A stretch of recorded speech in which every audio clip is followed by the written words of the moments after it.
selamat sore. Apa kabar kalian semua? Berjumpa lagi di channel Cerita Kak Sri. Hari ini kita cerita apa lagi Kak Sri? Nah, hari ini saya mau cerita ada satu kasus yang kejadiannya itu sebenarnya bulan 10 kemarin pemirsa. Jadi ada seorang warga negara Indonesia yang kebetulan itu tinggalnya di Malaysia dan dia itu membuat kekecohan pemirsa.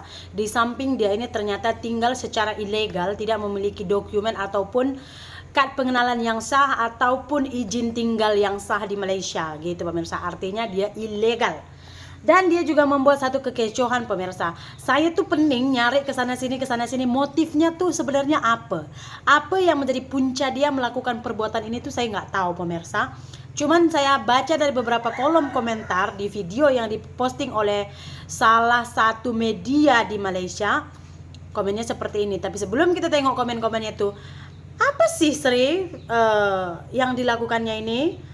Oke, nggak usah berlama-lama, jom kita tengok pemirsa sebentar ya.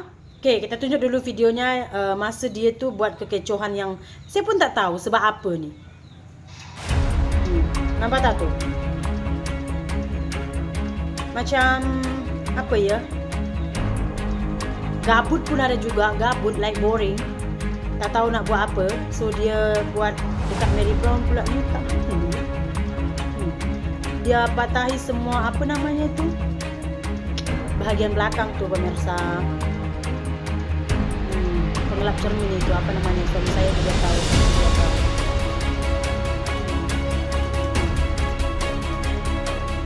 Gila ke apa saya pun tak tahulah. Oke, ini tuh beritanya saya tengok dari Buletin TV3 pemirsa ya. Nah, ini juga ada yang upload videonya juga. Polis menahan lelaki warga asing kerana didapati mematahkan pengilap cermin beberapa kenderaan milik orang awam yang diparkir di Terminal Bas Batu Pahat pada 20 Oktober. Ketua Polis Daerah Batu Pahat, Asisten Komisioner Syahrul Anwar Musyadat Abdullah Sani berkata, suspek berusia 25 tahun ditahan selepas perbuatannya tular di media sosial. Beliau berkata siasatan polis berdasarkan rakaman video terbabit mendapati kejadian itu berlaku pada jam 3.30 petang. Syahrul Anwar berkata 3 kertas siasatan dibuka membabitkan Seksyen 427 Kanun Kesisaan kerana khianat serta Seksyen 6/1 Akta Bahan Kakisan Letupan dan Senjata Berbahaya 1958. Selain itu, Syahrul Anwar berkata siasatan juga dijalankan mengikut Seksyen 6/1 Akta Immigration 1959 Palang 63 kerana tinggal di negara ini tanpa dokumen sah. Dia macam ni pemirsa, saya pun tidak tahu apa yang menjadi motif dia buat benda macam ni kan pemirsa. Tapi saya continue tengok berita ni.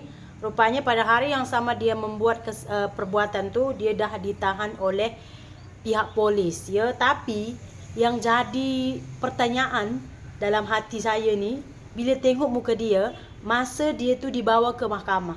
Cuba korang tengok, macam something happen lah. Tengok muka dia. Warga Indonesia yang mematahkan pengilap cermin kenderaan milik orang awam sebelum videonya tular minggu lalu dihadapkan ke Mahkamah Magistrate Batu Pahat pada Rabu atas 3 pertuduhan termasuk memiliki pisau lipat.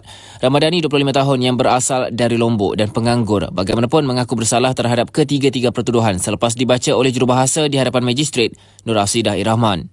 Mengikut pertuduhan pertama, dia didakwa dengan sengaja melakukan khianat dengan mematahkan pengilap cermin belakang milik wanita berusia 36 tahun pada 20 Oktober lalu.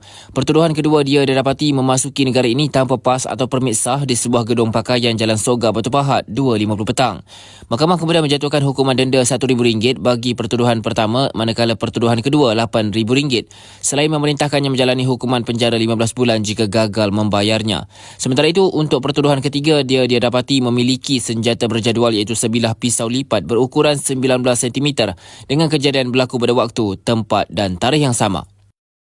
Okay, pemirsa, cuba kau tengok aura muka dia. Kita tengok aura muka dia tu macam tak ada beban, tak ada rasa takut dan tak ada rasa penyesalan. Saya pun tidak tahu apa yang ada di hati dan kepala otak dia masa dia buat benda ni pemirsa.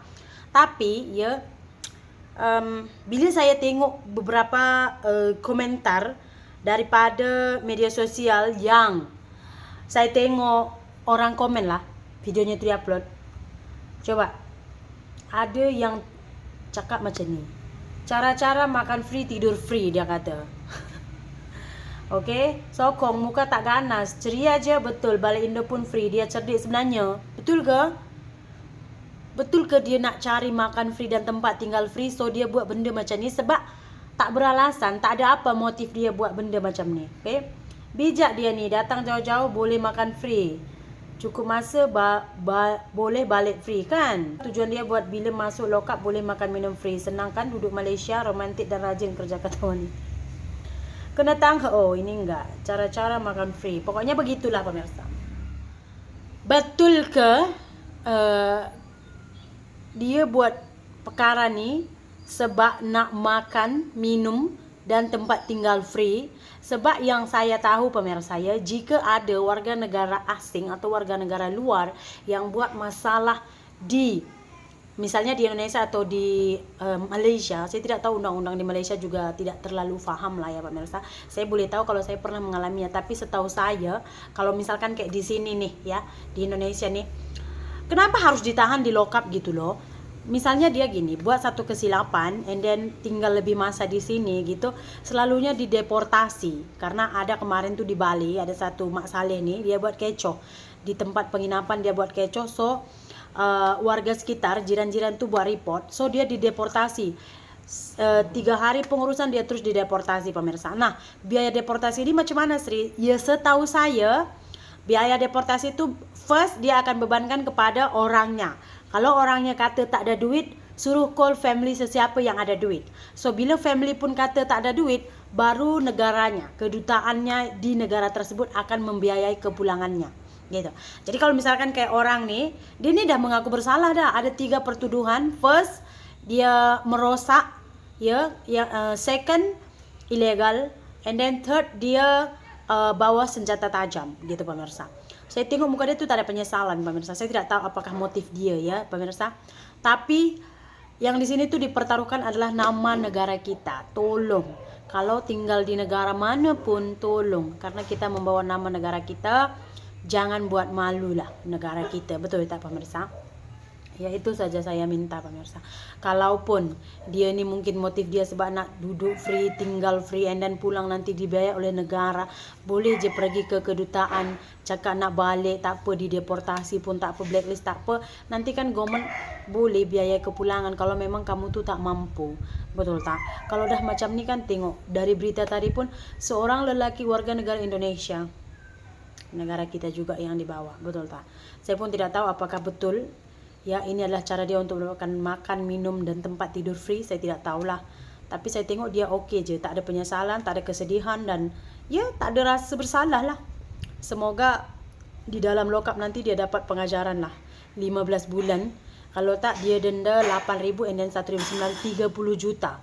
Kalau dia sanggup bayar 30 juta, dia akan terus mungkin dideportasi. Karena dia tak sanggup bayar, so dia kena duduk lock up 15 bulan ya. 1 tahun lebih 3 bulan. Itulah dia pemirsa informasi yang hari ini saya sampaikan kepada kalian. Apa-apa pun pemirsa ya, jika ada sesuatu yang kalian rasa itu tidak elok pemirsa, laporkan saja. Walaupun dia warga negara asing, jangan takut. Di negara kamu, kamulah yang harus menjaga keamanannya. Jangan harapkan orang lain. Oke? Kita jumpa lagi di cerita Kak Sri berikutnya. Bye bye.